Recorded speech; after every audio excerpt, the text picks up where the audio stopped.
The Tale of John, the King of Craft.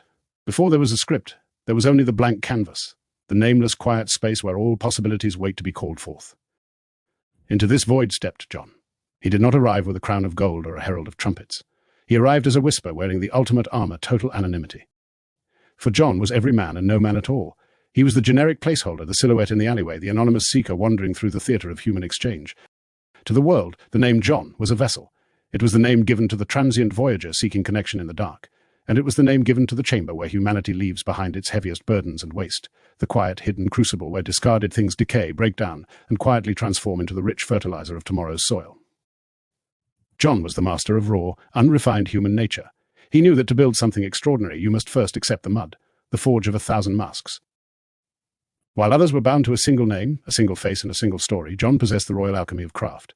Where others saw an empty room, John saw a stage populated by ghosts waiting to be born.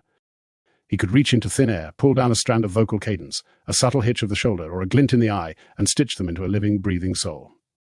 Identity, John would whisper in a voice that shifted like wind through dry leaves, is not a stone carved in granite. It is clay, it is silk, it is whatever the scene demands.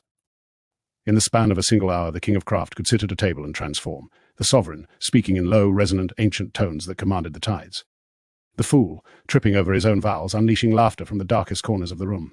The witness, standing silent at the river's edge, carrying the prophetic echo of the ancient Johns who came before, crying out in the wilderness, pointing toward revelation.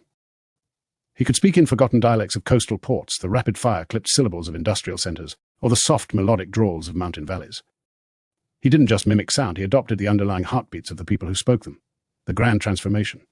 The true magic of the King of Craft was not merely deception or mimicry, it was regeneration. When people brought their broken narratives, their shame, and their discarded fragments to him, John did not turn away. He took the trash of human experience, the raw, awkward, unpolished truths left behind in the dark, and used it as the foundational fuel for new art. He took the anonymous John Doe, and breathed into him a heritage, a fire, and a purpose. He proved that out of nothing, out of nowhere, character could be forged. He showed that every human being is an actor in the grand play, but he alone held the keys to the wardrobe, the legacy of the nameless king. And so, John continues to walk through the world, unrecognized when he wants to be, unforgettable when he chooses to shine. He remains the driver of identity itself, reminding us that beneath every role we play, every title we claim, and every costume we put on, we are all tied to the same fundamental craft, the power to rewrite who we are at any moment.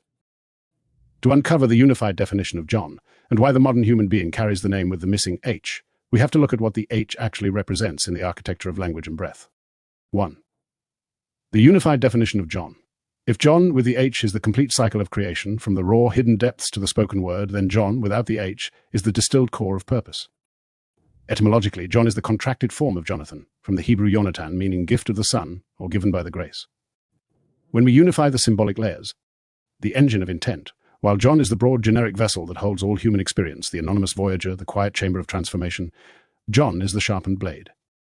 It is action stripped of fluff. The unmasked craftsman, John represents identity in its active, direct application, the craftsman who no longer needs to hide behind a mask, but instead steps directly onto the stage to build. The conduit of grace, it is the pure signal passing through a human channel without resistance or turbulence. 2. Why is the H missing in the current human being? In ancient linguistics, sacred alphabets, and phonetic symbolism, the letter H, he or eta, has always represented one fundamental force, breath, spirit, and the sacred pause, ruach, pneuma. The H is not a hard sound, it is a frictionless exhalation. It is the breath of life blown into the clay. The missing H in the modern human condition carries a deep, multi-layered story. A, the loss of the breath, acceleration and efficiency. In modern language evolution, the dropping of the H, as seen in the shift from John to John, is a move toward efficiency and speed.